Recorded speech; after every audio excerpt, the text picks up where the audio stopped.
Hello and welcome to the show. I'm your host, Jason Knight, and on each episode of this podcast, I'll be having inspiring conversations with passionate product people. If you're listening to this and think, hey, that sounds like me, why not head to the website, onenightinproduct.com, sign up to the mailing list or subscribe on your podcast app, share with your friends, and make sure you never miss another episode again. On tonight's episode, we head back to school only to immediately leave it again and head to the exciting world of EdTech with a teacher turned founder who's doing his best to bring Agile principles and constant feedback loops to education. We talk about the journey from teaching to foundership, learning how to build a product company, and some of the mistakes made along the way. We also try to work out whether all that experience dealing with screaming kids sets you up nicely for your first funding round. For all this and much more, please join us on One Night in Product.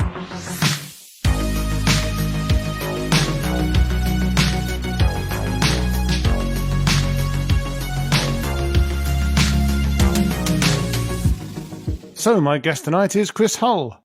Chris is a college basketball player who swapped the world of slam dunks and buzzer beaters for his one true passion of education. Chris spent over a decade as a teacher, being shouted at by kids and seeing the Illinois education system from the inside. Not liking what he saw on the inside, he's now graduated himself into the exciting world of entrepreneurship as the co-founder and CPO of Otus, aiming to simplify EdTech and make data actionable for the entire school community. Now that's the Chicago way. Hi Chris, how are you tonight? Glad to be here. It's not quite nighttime for me. It's 3:00, but it's, 5:00 somewhere, as they say. So first things first, you're the founder and CPO of Otus. So for the record, who are Otus and what problem do you solve? Yeah, so Otus is an educational platform that allows we provide the tools to teach, grade, analyze, and plan. So we're working to eliminate the chaos of the disconnected tools for all the stakeholders involved. With the pandemic, I think people were put right into the front row seat of online education or online platforms. We really tried to be an efficiency tool for everybody involved, just so that we can get to the part that really matters, which is the learning. Yeah, so that's interesting. We've had some experience, obviously, homeschooling over the last few months. I mean, it's opened up a little bit now, and definitely the software is better than I remember from when I did some distance learning back in the day, like obviously using things like Google Classroom and stuff like that, which has been very popular over here. But back in my Open University days, a few years back, sort of distance learning, we were using some horrendous software. It feels like this is a real growth area. But you're selling into schools. Is that right? So your users are the teachers, or are they kind of the administrators of the schools? Yeah, so the users for us, so our buyers are the administrators, so the ones in charge of schools. But our actual day-to-day users are the teachers and the students. So that relationship is really important. The relationship between the teacher and the student is absolutely the most important one.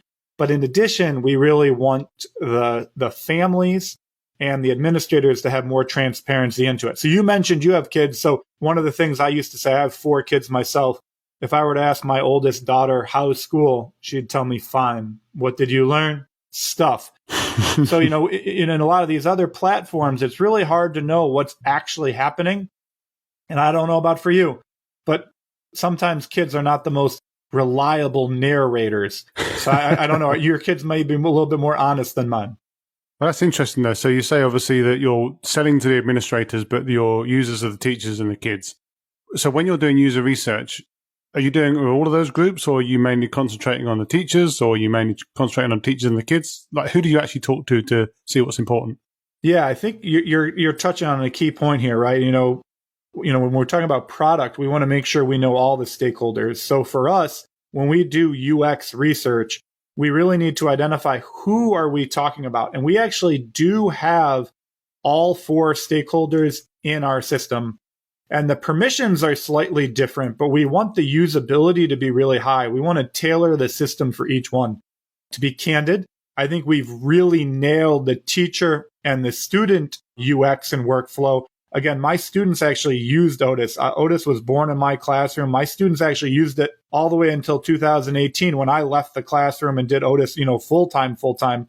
I always hesitate to say full-time because I was always full-time. But we also really, I think, have a really good understanding of the administrative workflow. Now, an area of growth for us is we started off, and I think a lot of people do this, we started off in like small to medium-sized schools. So our workflow for districts or schools the size of 5, 10, 15, 20, 25,000 is really, really strong. An area of growth that we've identified is, well, what if you have 100,000 students? If you're all of a sudden trying to aggregate the data, manage that, it can be harder. The other area, families, families want to know more. And we're in a fine line between giving families enough access to be able to answer what is your student learning, but also almost having too much access, because schools do want some control over what is seen, what is not. I was a social studies teacher. I don't know how old your kids are, Jason, but again, if you could get access to the quiz or the test, is that something that teachers want? It gets into this line of, okay, after it's done and it's taken home, that's great. But because we offer live time look-ins, we have to sometimes work with our district to understand what you can show and what you can't, and when you can show it and when you can't. So one thing you just said was that, of course, kids are not always reliable narrators, though. And that obviously supposes a certain difficulty when you're, for example, interviewing those kids to work out what's important to them. Have you found that they're pretty outgoing and actually fairly engaged in the discovery process, or is that a bit of a battle for you? I think students are the most proficient and helpful UX interviews we have. They are candid. They cut right to the problem. They're really good at articulating something. And plus, one of the things that I found really fascinating is technology literacy is really high among a lot of kids. Not every kid, there are some, but they really do what is native? What is something that seems like a nice workflow? They're very intuitive. They're not afraid to click around and experiment. Sometimes they'll experiment to a level where it's like, what if I double click this 100 times? What's going to happen? They really do like to break things. But in terms of they're very candid, and they really help identify, what are you trying to do? What is more difficult than it should be? And they're great in helping us find that. But when I think of the world of education, I think of a somewhat stodgy, slow-moving institution, slow-moving leadership. And that sounds kind of challenging to sell into, to sell new disruptive solutions into. Do you find that the take-up in these schools and with the administrative teams and such is actually pretty good, or are you still encountering that resistance at the moment? That's an unbelievable question, because I think that you nailed what people would have thought of as the mainstay of most administrators and most districts. And it's definitely the way that some districts are. But I think we're finding more and more districts understanding that they need to iterate and they need to be working more quickly and adaptively.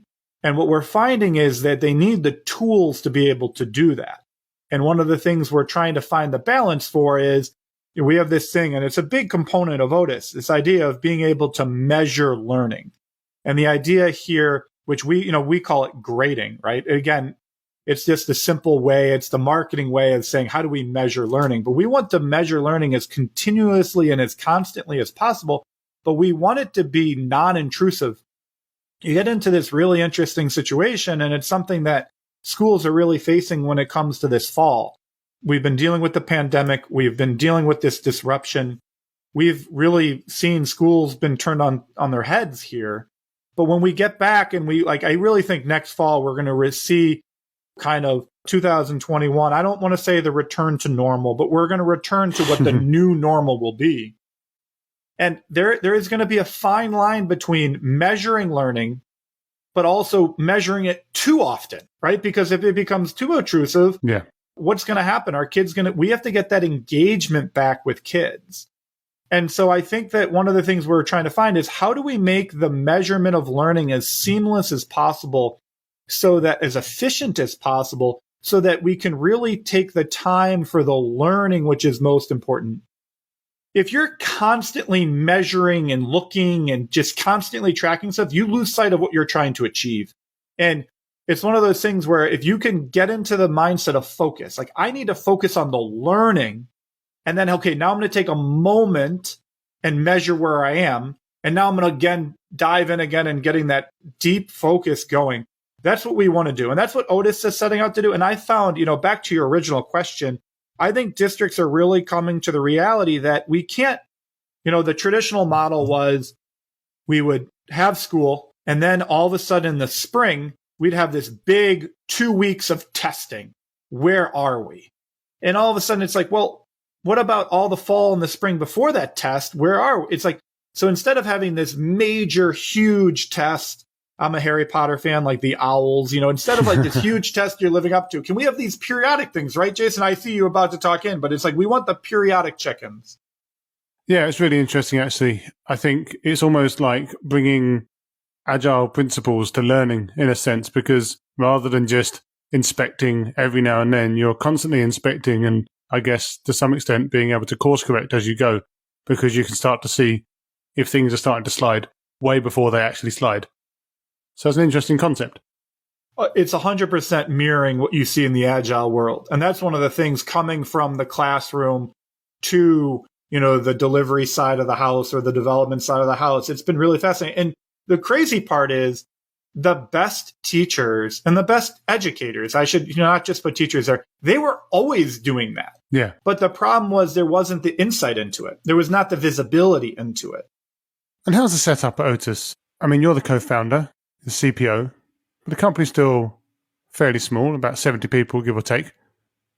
So do you have a team around you doing a lot of the day-to-day stuff, or are you still leading from the front and doing a lot of it yourself? Yeah, so we've really been able to build out quite substantially over the last, several months and years, and we have a full delivery team. So our delivery team, we really try to run it kind of like a small startup. And so we have 3 product teams, and the product teams are around our main pieces of the functionality. So we have a team that focuses on our tools that help you teach. And this team is comprised of developers. We have a program manager. We have a product manager. We have embedded QA, and we have an embedded UX designer. And this embedded UX designer really helps ensure that we are keeping things as easy to use as possible. It's really important that things are easy to use because, as we mentioned earlier in this conversation, we have to have things be seamless. If they're too painful, you're not going to do it. Teaching and learning is difficult enough. We have that same setup around our assessment team, which is our grading team, our measurement team. And then we have the same setup around our user management. So we have 4 different stakeholders, as we talked about. So it really is important we get the permissions right. Student data privacy is also really important. And so we have a lot of, work around our user management team. We've really taken the matrix philosophy. So we have these 3 product teams, and then our product teams we have the different disciplines. Again, we call them teams, which is almost too many teams to count, but we have the 3 product teams and then like 7 platform teams. So that would be like our back-end developers, front-end developers, infrastructure, data, UX, QA. Those then, they sit on those platform teams, but then they're also on the product teams. And it really allows for the collaboration to exist. And we really want it to be something where everybody has a voice. We have a project prioritization process where I kind of, taking from the movie Ratatouille, everyone can create a proposal, right? Everybody can cook. Everybody can create a proposal. And we really want that to be the case because the best ideas come from everywhere. And we also have a client success team. They're the ones doing a lot of our support. We also have a sales team. And the client success team and the sales team also can write proposals. And the idea is we want to get these proposals out there. We want them to really be used. We took some inspiration from Basecamp has a book called Shape Up. So we took some inspiration around them. Yeah.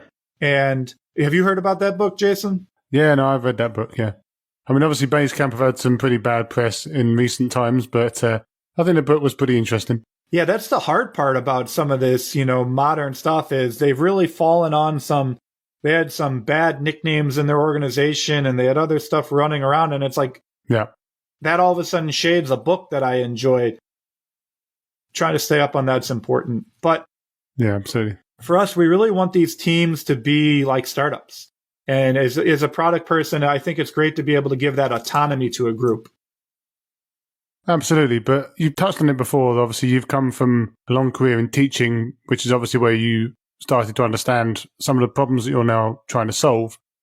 But it's not necessarily natural or a natural progression to go from teaching into founding a startup and then heading the product team for that startup. And you've just described a fairly extensive map of an organization, which I'm assuming that you didn't know how to build to start with, and you had to work that out.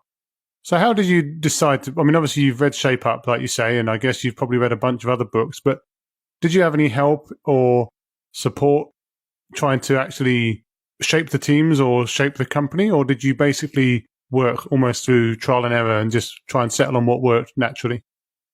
So I think it was definitely a combination. I do very little at Otus. I think that any co-founder and any person who builds a good team realizes you hire amazing people around you and you give them the autonomy to really produce. And so I think that what I do well, and there's not much that I do well, but one of the things I try to do is set that vision, right? Set the guiding principles, set up the structure and the understanding of where do we want to go. And I think the vision of Otus has always been really clear. And the idea is we want to provide the tools to maximize learning for all students. You know, I think there are a lot of obstacles, there are a lot of things in the way that can really prevent learning from happening. And learning is hard enough. I've said that probably 3 times on this. People are probably tired of hearing it. But the idea is learning's hard enough. And we got to be able to take away the obstacles. For some kids, the obstacle is showing up to school. For some students, it might be feeling like they fit in or social emotional stuff, maybe connecting to the teacher. And we want to try to take as much of that away as possible. I've tried to take the same mindset to Otus, and there's an amazing team there. We have a product manager. His name's Zach. He's been absolutely essential in helping me learn through his expertise, his experience of how to do it. We have our CTO. His name's Corey. He's been unbelievable in shaping what are best practices, talking through ideas, saying like, oh, let's try this. Let's experiment with that. And across the organization, you know, I could just go on and name people. We've brought in people more recently. We have one of our first engineering manager hires. His name's Jeff. You know, he really was able to shape up. I go to the book again. He was able to help shape how to do it. He was in the gaming industry, you know, and he was really saying, okay, this is a little bit how this, and all of a sudden taking a flavor of this, taking a flavor of that. Again, I think as a teacher, you're always learning. The lifelong learning is essential. The books are important. And so I also have found learning from the people, giving them the vision of what we want to achieve, and then trying to say, okay, well, figure it out. Like, does it really matter our sprint cadence? We've gone to every 2 weeks. How did we find that? Well, originally we were doing a cadence when we felt comfortable, right? We're going to wait till we're green. That wasn't very agile. But the idea is like, okay, that was working for a while so that we could really be iterative until we were doing it. Then that was a little bit more waterfall. Then it's like, okay, we got to get the trains going. We got to get the delivery trains going. And it's like, is it a month? Is it every 2 weeks? Is it every week? Each team, each product team had a little bit of a voice. And we ended up going with this 2-week cadence, felt really good. So that's what we've been into. And so by relying on the teams, giving them a voice, giving them the autonomy, but having them know what the vision is, has been successful. And at times, sometimes you have to say, okay, well, we need to prioritize this one thing. Sometimes with that strategy, you almost proliferate too much and you become like a little spread too thin. That has happened to us. Well, then we kind of pull back in and say, let's refocus and let's recommit. And through those conversations, through the experimentation, I think we've done well, but there's still so much we have to do. I think we're just now going to where we need to get a little bit better in terms of our deployment schedule so that we can deploy. We call them hot fixes. We deploy iteratively, but we want to become even more micro in our releases. Yeah, and obviously that's a really interesting journey to try and get from more of a monolithic thing into microservices and continuous delivery, continuous deployment. It is obviously really on trend at the moment, and it feels like, from what you said, that you're putting a team around you to do that and then allowing them to basically come to you with the best solution, which is obviously, if we're thinking about books, you know, that's the sort of thing that you'd get out of all of the classic books like Empowered and Inspired and stuff like that. As you say, give them a vision, make them go and do it. But a while back on this podcast, I spoke to a product manager who took some time away from product management. She actually started teaching at a secondary school. So I think in the UK, a secondary school would probably be couple of years past where you were teaching, sort of 14, 15 years old, I think she was teaching. And she said that actually she found that teaching was really transformative for product management because if she could handle kids, she could handle anyone. Do you think that's fair to say? And has that really helped you in trying to navigate some of the stresses and strains of being a founder and a CPO, presumably going for funding here and there, having to go for board meetings and having to deal with all these people you're going to be selling to? You've been in a situation, I guess, where you've been taking crap from kids from time to time because that's what kids are like. Does that enable you to be able to kind of cope with just about anything? Or is there always a new challenge? I think there's always a new challenge, but I think teaching really prepares you more than I would have ever thought for this type of world, this type of mindset. Because in many ways, when you teach, you're given a new class oftentimes once a year, but there's really so much bound into it. You got to make the connection to the kid. You got to be giving clear guidelines and directions. Communication becomes so important. If we have teachers listening to the podcast, or even if you have kids, it's like, how many times do I have to tell my kid this? Or how many times do I have to tell my student this? And I really think that mindset's really important. I have found, I give that guest a lot. I feel like adults are harder than kids.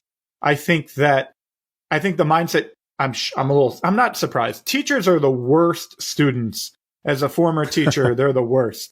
But it's one of those things where I think a lot of the skills you just articulated are really important. The ability to connect, the ability to have conversations, the ability to build off of something. So you take something one week and you build onto it to the next. These are a lot of the things that are taking place in a company, especially in a startup or a growth stage company, where you're taking your momentum from one week, putting it into the next. But it also comes from being able to deal with a lot of different people. Teachers, I think one of the things I've kind of found very fascinating is there are these like archetypes of different types of people on the delivery team. And there's variety. Everybody's unique. I'm going to be seen as like, but really as a teacher, I would have 150 students a year and running the gamut of who I would see. You know, I would see the kid who didn't want to be there, or maybe the super artistic one, or the person into sports. And it really was important to be able to, how do I relate? I was a social studies teacher. How do I relate this moment in history to something that you can understand? Can I relate it to the latest in music? Can I relate it to the latest in sports, or the latest in art, or the latest in TV or entertainment? Those type of connections and those analogies really pay forward. And when you are able to work with somebody and all of a sudden understand, like, oh, I got to meet you where you are. I have to understand various methods of teaching, right? You know, I quickly learned some people learn best through examples. Some people learn best by doing.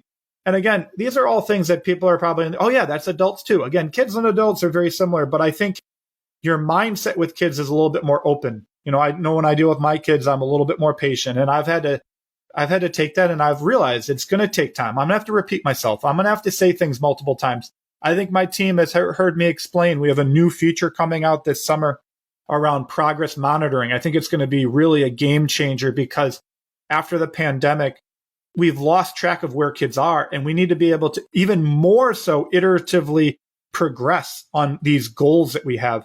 Well, I've had to explain how this fits into Otus 5, 6, 7 times. And each time I learn I didn't do it perfectly the time before. And so because of that mindset of that's how I approach teaching, I think it has really helped me. But there's also, it's a completely different world. I have so much to learn. These podcasts really help, because I think our pre-conversation is great to hear, you know, your experience in the field, but also your experience talking to your guests. It's a great learning opportunity for everyone, I think.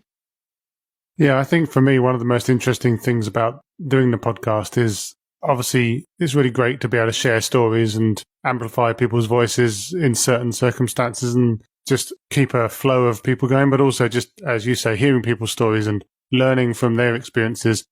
I think it just rounds you out. So I definitely recommend not necessarily starting a podcast, because, you know, they need more competition, but it's definitely interesting to just talk to as many people and build as many connections in the community as possible. Because when I started out in product, I fell into it over a period of time. But when I started doing proper product, I didn't have a network at all.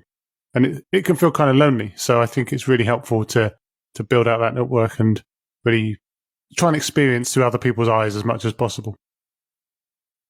But would you consider yourself fairly instinctive when you're talking about, say, the strategy and the things that you should focus on and the areas of development, kind of going with your gut and using your domain knowledge that you've built up over all the years? Or do you use a lot of data to help make your decisions? I mean, you talked about data earlier for the administrators and the teachers, but do you use a lot of data, or are you very instinctive? Well, that's a tough question, because I want to answer one way. I want to answer that I am just all about the data. I try to be, but I definitely have that instinctual reflex of, I've seen this, I've heard this. I do a lot of reading. I do a lot of conversations. You really articulated that point well about how the conversations are really helpful for framing things. I think they also do something really important. Just kind of taking a step back for that what we were talking about is people ask questions in slightly different ways based upon their history, their experiences. And sometimes just the reframing of a question can just give you an epiphany or an insight that's just really, really important. And this question has me kind of in knots a little bit, because I really like it. I would say that I'm more instinctual than I should be.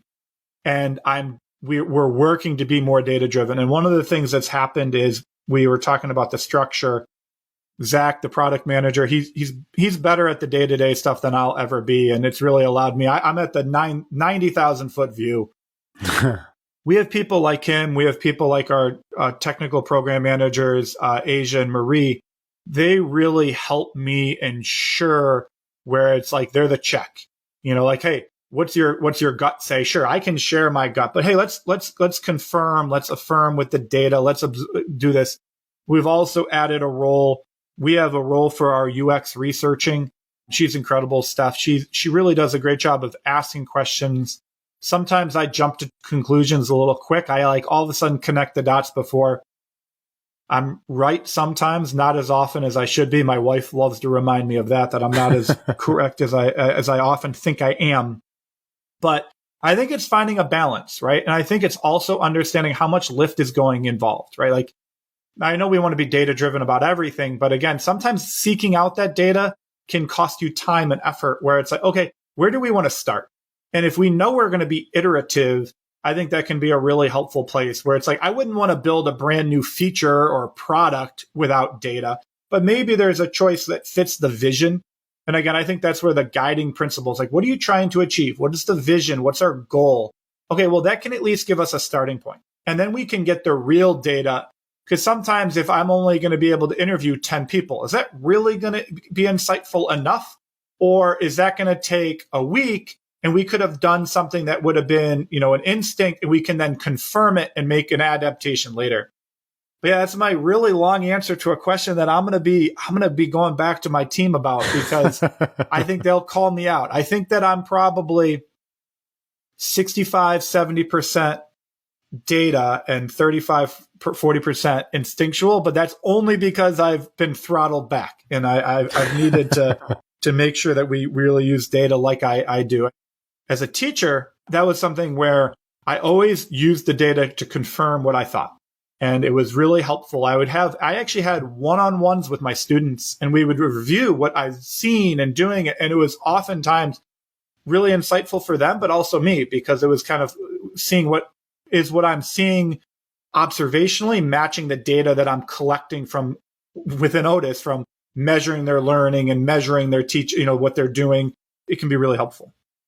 That's fair enough. I think it's also really good to be in a situation where you're sitting there acknowledging where there's work to do and being very conscious of that, which is obviously something we should all be. We should all be self-reflective, and we should all be able to sit there and say, oh, yeah, no, I wasn't very good at that bit, or I didn't do very well at that decision or whatever, and this is why, rather than being very fixed in your mindset and just sitting there and saying, oh, yeah, well, I'm just doing what I do, because that's not very good.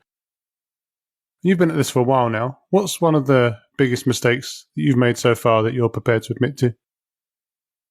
Well, one of the biggest mistakes I made was believing that we could instill the best practice while also being an efficiency tool.